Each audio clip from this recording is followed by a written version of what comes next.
Night వాళ్ళండి మీ person యొక్క true love emotions అయితే ఏ విధంగా ఉన్నాయో చూద్దామండి. మీ వ్యక్తి నాకు చాలా గందరగోళంగా ఉంది, నిన్ను వదిలి వెళ్ళిన తర్వాత నువ్వు ఉంటేనే నా జీవితానికి ఒక ఆశ అర్థం ఉంది అని తెలుసుకున్నాను అని ఇప్పుడు ఫీల్ అవుతూ ఉన్నానని మీ పర్సన్ అయితే అంటూ ఉన్నారండి. ఇలాంటి మైండ్ సెట్ తోటైతే మీ వ్యక్తి అయితే ఉన్నారు.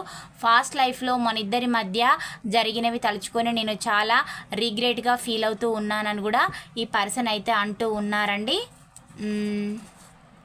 మన రిలేషన్లో కొత్త మార్పు రావాలని, నీతోనే న్యూ బిగినింగ్ జరగాలని నేను అనుకుంటూ ఉన్నాను నేస్తమా అని కూడా మీ పర్సన్ అయితే చెప్తూ ఉన్నారండి. ప్రతి సెకండ్, ప్రతి గంట, ప్రతిరోజు మాట్లాడుకుంటూ ఎక్కడికైనా అలా జాలీగా స్పెండ్ చేయడానికి వెళ్దామా డియర్ అని అంటున్నారు మీ వ్యక్తి.